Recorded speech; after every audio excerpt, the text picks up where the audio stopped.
శ్రీమాత్రే నమః. నమస్కారం. శరణమయ్యప్ప.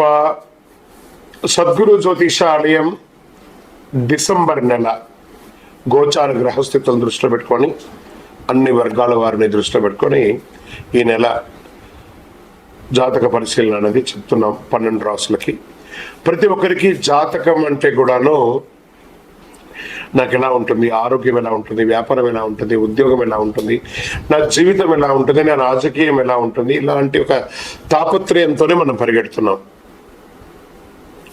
ప్రతి ఒక్కరు గుర్తుపెట్టుకోవాలి, జాతకం అనేది, జ్యోతిష్యం అనేది పడుతున్న వర్షానికి ఒక గొడుగే కానీ జ్యోతిష్యం జీవితం కాదు. మీరు మిమ్మల్ని నమ్ముకోండి చక్కగా.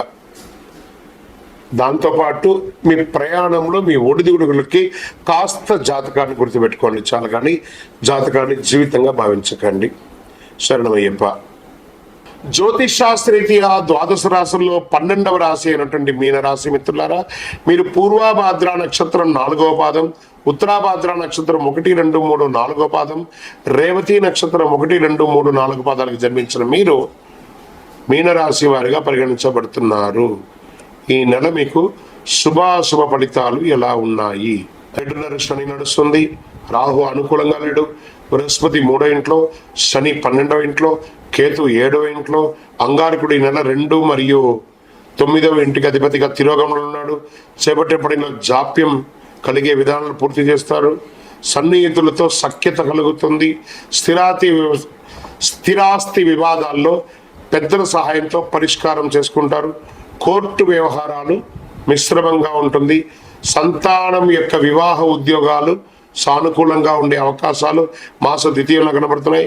వ్యాపారాలు లాభసాటిగా అయ్యే అవకాశాలు బాగా కనబడుతున్నాయి. ఉద్యోగంలో మీ ప్రతిభకు గుర్తింపు పొందుతాయి. మీనరాశి వారికి మిశ్రమ ఫలితాలు బాగుంటుంది, కొంచెం అటు ఇటుగా ఉంటుందని కూడా చెప్పచ్చు. పరిశ్రమల వారికి శ్రమ ఎక్కువగా ఉంటుంది. దూర ప్రయాణాలు వాయిదా వేయడం మంచిది. మీకు పేరు డబ్బు వచ్చే రెండింటిని సంపాదించే ప్రాజెక్టులో చేరండి, కానీ ఏదో కనబడింది కదా అని చెప్పి జాయిన్ అయ్యి ఇబ్బంది పడకండి. ఆర్థికపరమైన విషయాల్లో సంయమనం మాత్రం కోల్పోకండి. డబ్బుల విషయంలో మరింత జాగ్రత్త అవసరం. ప్రధాన ఆర్థిక నిర్ణయాలు తీసుకోవడానికి ముందు ప్రమాద అవకాశాలు ఎంత ఉందో దాన్ని బాగా లెక్క వేసి మీ భార్యాభర్తలు, అన్నదమ్ములు, పెద్దవాళ్ళ యొక్క సూచన మేర ఆర్థిక వ్యవహారంలో ముందుకు వెళ్ళండి. భూమి భవనాలు సంబంధించిన వివాదాలు కోర్టు చుట్టూ తిరగాల్సి వచ్చే అవకాశాలు ఉన్నాయి. మాస ద్వితీయంలో ఉన్నతాధికారులతో అనుకూలించడం భావితరాలకు మేలు చేస్తుంది. కొందరికి ఆకస్మిక స్థానభ్రంశం, ఉద్యోగ మార్పు లేదా ఉద్యోగ తొలగడం ఇవి కూడా జరిగే అవకాశాలు ఉన్నాయి. వ్యతిరేకతలపై కొంచెం బాగా అధ్యయనం చేయండి. వేరువేరు రూపాల్లో ధనాన్ని వెచ్చించే అవకాశాలు ఏర్పడుతుంది. అన్ని పనుల్లో శుభ పరిణామాలు ఏర్పడే అవకాశాలు కూడా అవకాశం ఉన్నాయి. శారీరక ఆరోగ్యం స్వల్ప ప్రభావితం చేసే అవకాశాలు ఉన్నాయి. కోలుకుంటారు. శస్త్రచికిత్స అయ్యే అవకాశాలు ఉన్నాయి. బ్లాక్స్ కానీ లేదా ఈ యొక్క బ్లడ్ బ్లాక్స్ కానీ లేకపోతే శస్త్రచికిత్స కానీ, మర్మాంగాల దగ్గర యొక్క ఫంగల్ ఇన్ఫెక్షన్ లాంటివి రావడం కానీ, లేదా స్కిన్ రిలేటెడ్ ఇక ఇబ్బంది రావడం కానీ, యూరినల్ ప్రాబ్లం రావడం కానీ జాగ్రత్త పడండి. ఇవన్నీ కూడాను. ఉపాధ్యాయ ఉద్యోగం చేసే వాళ్ళకి ఇది ఒక మంచి సమయం అని కూడా చెప్పొచ్చు. ఎవరితోనూ వాదులాటకు దిగకండి. రాజకీయ నాయకులకి కాస్త గడ్డు కాలం, జాగ్రత్త. తస్మాత్ జాగ్రత్త. షేర్ మార్కెట్ నష్టాల్లోనే కనబడుతుంది మీకు ఈసారి. వ్యవసాయదారులు బాగుంటారు. మీడియా రంగం వారు చాలా జాగ్రత్తగా ఉండవలసినటువంటి సమయం. బయట ఆహారాలు తినకండి. ఎవరు కూడాను ఈ రోడ్ సైడ్ ఆహారాలు తిని మీ ఆరోగ్యాన్ని చెడుపుకోకండి. దానివల్ల మీ యొక్క ఆర్గాన్ దెబ్బతినే అవకాశాలు బాగా ఉన్నాయి. చాలా జాగ్రత్తగా పడాలి.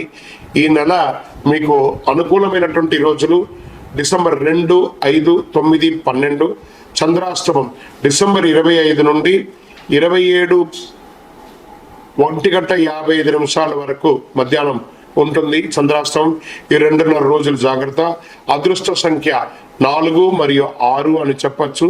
పూజించవలసినటువంటి దైవం అమ్మవారు మరియు మహావిష్ణువుని ప్రార్థన చేయండి. నవగ్రహాలకు పరిహారం చేయండి, ప్రదక్షిణాలు చేయండి.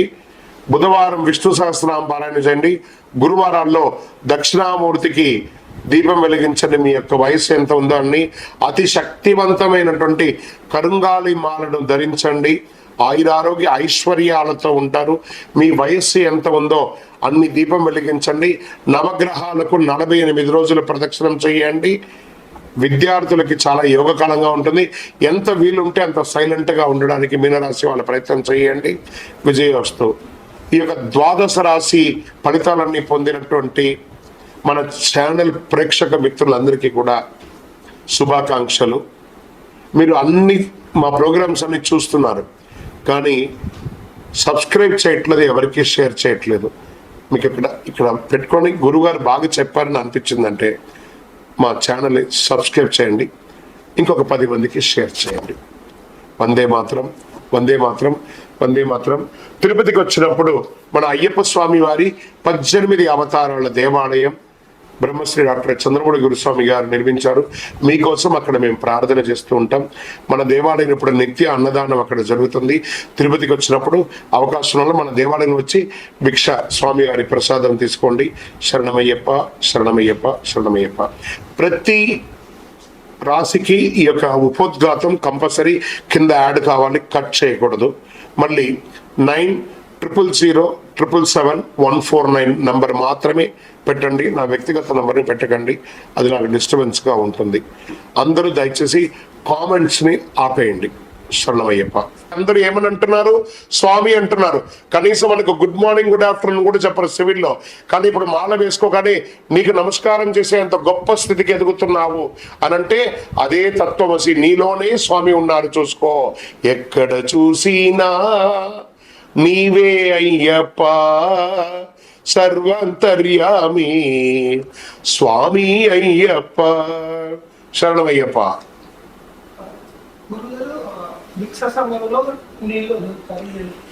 భిక్ష సమయంలో ఇలా నీళ్లు తిప్పుతారు ఎందుకు? భూమికి భూ ఆకర్షణ శక్తి ఉంటుంది. వైశ్వానరుడు ఉంటాడండి. ఇది మాల వేసుకున్నప్పుడే కాదు, నిత్య జీవితంలో కూడా ఈ వైశ్వానుడును ఒకడు ఉంటాడు లోపల. వాడి ఆహుతి కోసమే ఓం భూర్భువస్వః తత్సవితుర్వరేణ్యం భర్గో దేవస్య ధీమహి ధియో యో న ప్రచోదయాత్ దేవసవిర ప్రాసూవ సత్యం వచ్చిన ప్రసంగం ప్రాణాయ స్వమానాయ స్వ్యానాయ స్వదానాయ స్వ. హే భూమాదేవి, నేను నా యొక్క కడుపులో ఉన్నటువంటి వైశ్వానుడికి ఆహుతి చేస్తున్నాను కాబట్టి ఈ భూమి ఈ యొక్క ఆహారాన్ని ఆకర్షించకు అని చెప్పి 3 సార్లు నీళ్లు తిప్పి దాన్ని బంధించి ఆ వైశ్వానర ఆహుతి అయిన తర్వాత ఆ భూమి బంధింపబడుతుందట. భోజనమైన తర్వాత అమృత అభిదానమసి అని ఒక్కసారి వదలట. హే భూమాదేవి, నా యొక్క ఆహుతి, నా యొక్క హోమం అయిపోయింది అని చెప్పి రిటర్న్ గా ఒక్కసారి వదలాలట. ఆఖరికి ఒక 2 మెతుకులైనా వదలాలట ఆకులో. మళ్ళీ అందరూ ఏం చేస్తారు? వడ్డించిన తర్వాత దీన్ని తీసి స్వామి దేవుడికి పెడుతున్నాను స్వామి అని చెప్పి ఎంగిలి ఆకులో పెడతాడు. నీ ఎంగిలి తినడానికి దేవుడు ఉన్నాడు కాదట. ఆ మొదటి ముద్దను తీసుకొని స్వామి నా ఆరోగ్యం బాగుండాలని చెప్పి స్వామి పేరు చెప్పి ఆహారం తినగటి మీ ఎంగిలి పెట్టులో దేవుడికి పెట్టడం ఏంటి? దేవుడు తిన్న తర్వాతే కదా నీకు ఆకులోకి వచ్చింది, నైవేద్యం అయ్యాకే కదా ఆకులో వచ్చింది. కాబట్టి ఇలాంటి పిచ్చి పిచ్చి పనులు చేయకండి. శరణమయ్యప్ప.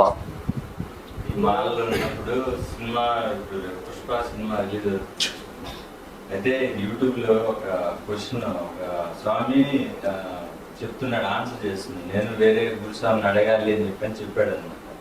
ఈ మూవీకి వెళ్ళొచ్చా వెళ్ళకూడదు అంటే ఏదైనా సినిమా వాడు సినిమా హైలైట్ అవ్వడం కోసం పెట్టిన క్వశ్చన్ అది. ఆ సినిమా యాక్టెడ్ దాని అసలు అలాంటి ఆలోచన వరకు రాదు. ఎవరు పోరు. అది బ్లఫ్ క్వశ్చన్. ఆ సినిమాని హైలైట్ చేయడానికి కోసం. ఇరుముడి కట్టుకొని శబరిమలకి వెళ్ళాలా? పురాతన దేవాలయం ఇంకెక్కడ ఇవ్వచ్చు అంటే పురాతనమైన దేవాలయం అంటే శబరిమల మాత్రమే. మిగతా అయ్యప్ప స్వామి దేవాలయాన్ని కట్టిన దేవాలయాలు, స్వామి నాకు ఆర్థికంగా స్తోమత లేదు, నేను దీక్ష తీసుకుంటున్నాను, పక్కన ఉన్న దేవాలయంకి వెళ్ళాలనుకుంటున్నాను, వెళ్ళవచ్చు. నాకు ఆరోగ్యం బాగాలేదు, అంత దూరం నడవలేను, మా పక్కన ఉన్న 18 ఉన్న దేవాలయానికి వెళ్ళాలనుకుంటున్నాను, వెళ్ళవచ్చు, తప్పలేదు. అక్కడ అయ్యప్ప వేరు, ఇక్కడ అయ్యప్ప వేరు కాదు, 2 ఒకటే. శరణమయ్యప్ప. ఒక సంవత్సరం వాడినటువంటి అయ్యప్ప మాలలు ఆ బట్టలు మళ్ళీ వాడచ్చా? ఆ మాల బంగారంలో చేశారా, వెండిలో చేశారా? మామూలుది కాబట్టి చెత్తలో పడేస్తారు. బాగా నచ్చింది. దానికి బంగారంలో తయారు చేయండి, పడేస్తారేమో. సో అది 40 రోజులు పనికి వచ్చే మాల 41వ రోజు అవ్వగానే అది పనికిరాని ఒక వస్తువు అయిపోయింది కదా. ఆ మాల వేసుకోవడం వల్ల కదా సమాజంలో మీకు గొప్ప పేరు వచ్చింది. ఆ మాల వేసుకోవడం వల్లనే కదా మీకు ఆధ్యాత్మిక చింతన పెరిగింది. అవన్నీ చేసి పొంది ఆ దీక్షలో ఉన్నటువంటి నామస్మరణ, ఆ శబరి దర్శనంలో ఉన్నటువంటి అనుగ్రహము, అవన్నీ పొందిన మాలను, ఆ బట్టను మన ఇంట్లో పెట్టుకుంటే ఇంకా ఐశ్వర్యవంతులం అవుతామా? లేదా తీసుకుపోయి రాగి చెట్టు దగ్గర దాని దగ్గర పెట్టి, మీరు కావాలంటే గమనించండి, ఈ మాలలు బట్టలు పడేసిన చెట్లంతా కూడా బ్రహ్మాండంగా పెరిగి ఉంటుంది. ఎందుకంటే అనుగ్రహం అంతా దానికి పోతుంది, మీరు పెట్టుకోవట్లేదు కదా. వెండితో బంగారంతో అల్లేస్తే ఇలా అడుగుతారా? అది ఎక్కడో నాసిరకం కాబట్టి అడవనేస్తున్నారు. ఇంకా వీటి వెండితో బంగారంతో అల్లిచ్చి పడేస్తానని చెప్పండి, మేము వచ్చి తీసుకుంటాం. శరణమయ్యప్ప. చాలా మంది సాఫ్ట్వేర్ వాళ్ళకి రాత్రి షిఫ్ట్ ఉంటుంది, మరి వాళ్ళు అయ్యప్ప మాల వేసుకోవాలి. చాలా మంది ఉద్యోగస్తులకి, అందులో సాఫ్ట్వేర్ కానీ, డిపార్ట్మెంట్ వాళ్ళు కానీ, డాక్టర్స్ కానీ, నైట్ టైం ఉద్యోగస్తులు చాలా మంది ఉంటారండి. వాళ్ళ దీక్ష తీసుకోవచ్చు అంటే ఖచ్చితంగా దీక్ష తీసుకోండి. మీరు ఉదయం పూట నిద్రపోండి. మీరు ఉదయం నిద్రపోతేనే రాత్రి మేల్కుంటారు. అది మీ ఉద్యోగం, అది మీ ఉద్యోగం. మళ్ళీ శని ఆదివారాలు మీకు కూడా బ్రేక్ ఉంది కదా, అప్పుడు కరెక్ట్గా ఉండండి. శరణమయ్యప్ప. హాస్టల్లో ఉన్న వాళ్ళు తీసుకొచ్చారు కదా, హాస్టల్స్ అంటే బాయ్స్ హాస్టల్స్ లో ఉంటారు ఉద్యోగస్తులు. ఉద్యోగస్తులుగా మేము బయట ఊరు నుంచి ఇక్కడికి వచ్చి మెన్ హాస్టల్స్లలో ఉంటాం కదండి. మరి మేము దీక్ష తీసుకోవచ్చా అంటే దీక్ష తీసుకోండి. మీరు ఆ హాస్టల్లో పీఠం పెట్టుకోకండి. చుట్టుపక్కల పరిసర ప్రాంతాల ప్రతి ఊరిలోనూ ప్రతి 30 కిలోమీటర్కి ఒక అయ్యప్ప స్వామి దేవాలయం ఉంది. ప్రతి 30 కిలోమీటర్కి ఒక అయ్యప్ప స్వామి దేవాలయం ఉంది. ఆ దేవాలయాలలో భిక్ష ఉంటుంది. అక్కడ పోయి భిక్ష తీసుకోండి, చక్కగా మీ దీక్ష ఉండండి. ప్రయత్నం చేయండి. ఆ పక్కన ఉన్న దేవాలయంలో స్వామి నేను ఇక్కడ పడుకోవచ్చని అడగండి, ప్రయత్నం చేయండి. హాస్టల్ కాస్త కామన్ బాత్రూమ్ ఉంటుంది, కామన్ ఇది ఉంటుంది కాబట్టి కొంచెం ఇబ్బందే. ప్రయత్నం చేయండి. శరణమయ్యప్ప.